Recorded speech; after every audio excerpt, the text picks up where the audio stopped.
समझिए कितना भीषण सड़क हादसा है। हालांकि दोनों की हालत गंभीर बताई जा रही है, इलाज जारी है। बढ़ते आगे, हल्द्वानी की रैली में सीएम धामी का बड़ा ऐलान। समूह ग की परीक्षा में इंटरव्यू खत्म किया, यूकेपीएससी पर भी फैसला लागू होगा। तो इस वक्त की बड़ी और अहम खबर आपको बता रहे हैं, समूह ग की परीक्षा में इंटरव्यू खत्म किया गया। टेक्निकल नॉन टेक्निकल में अब इंटरव्यू जो है, साथ ही साथ समूह ग में इंटरव्यू की प्रक्रिया अब नहीं होगी। हमारी सरकार ने समूह ग की लोक सेवा आयोग से बाहर की भर्तियों में साक्षात्कार की व्यवस्था समाप्त की थी। यद्यपि पूरी तरह से वो लागू नहीं हो पाई थी, क्योंकि हमने संकल्प लिया है कि हमारे नौजवानों की प्रतिभा और योग्यताओं की चयन प्रक्रिया में सर्वोच्च स्थान दिया जाए। इसलिए हमारी सरकार यह निर्णय लेने जा रही है कि समूह ग की कोई भी परीक्षा, चाहे वो लोक सेवा आयोग से हो या बाहर की हो या लोक सेवा आयोग के द्वारा कराई जा रही हो, सभी परीक्षाओं में साक्षात्कार की व्यवस्था तत्काल प्रभाव से समाप्त कर दी जाएगी।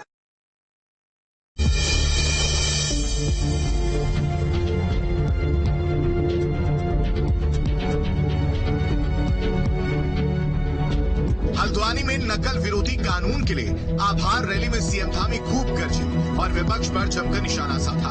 उन्होंने कहा कि विपक्ष को लगता है कि सरकार पर झूठे आरोप लगाकर सत्ता का रास्ता निकाल लेंगे। सीएम ने आरोप लगाते हुए कहा कि विपक्ष युवाओं को भड़काने का काम कर रहा है। हमने ये कानून केवल और केवल कॉम्पिटिटिव एग्जाम यानी कि जो प्रतियोगी परीक्षाएं हैं, उन परीक्षाओं के लिए बनाया। भाइयों बहनों, ये किसी भी स्कूल और कॉलेज की परीक्षाओं के लिए नहीं है। और कुछ लोग इस प्रकार का दुष्प्रचार भी कर रहे हैं, लोगों का भ्रम फैलाने का काम भी कर रहे हैं। उनके पास कुछ बचा नहीं है। भाइयों बहनों, आज विपक्ष के पास कोई मुद्दा नहीं है, मुद्दा विहीन है विपक्ष। उन्होंने प्रदेश के भोले भाले युवाओं के कंधों पर बंदूक रखकर नकल विरोधी कानून पर सवालिया निशान लगाते हुए सरकार की छवि को धूमिल करने का प्रयास किया है।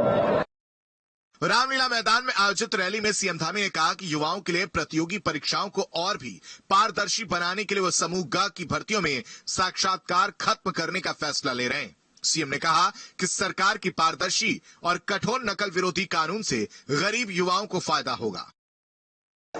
हमारी सरकार ने समूह ग की लोक सेवा आयोग से बाहर की भर्तियों में साक्षात्कार की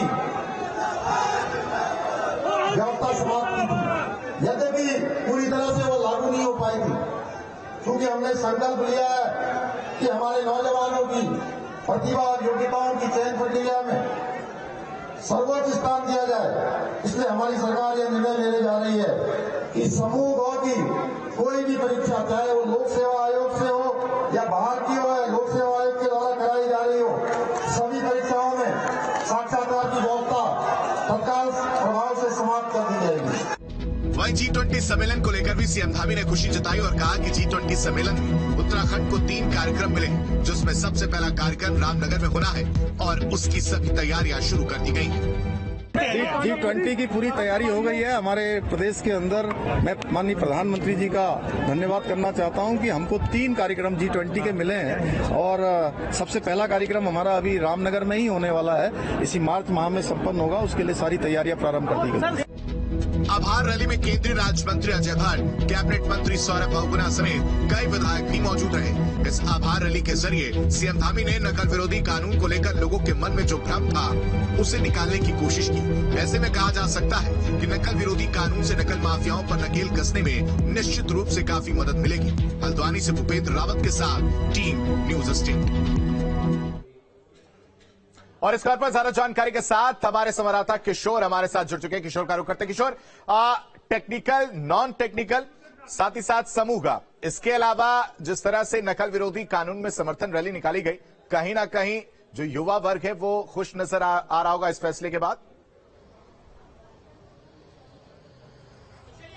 बिल्कुल, मुख्यमंत्री धामी का जो फैसला है बेहद ही युवाओं के पक्ष में फैसला है, क्योंकि जिस तरीके से समूह ग की जो पोस्ट होती थी उसमें इंटरव्यू होता था, उसमें अक्सर पक्षपात की शिकायतें आती थी और जो योग्य है वो बाहर हो जाते थे। तो ऐसे में मुख्यमंत्री ने एक बड़ा फैसला लिया और युवाओं के लिए एक बड़ा फैसला है।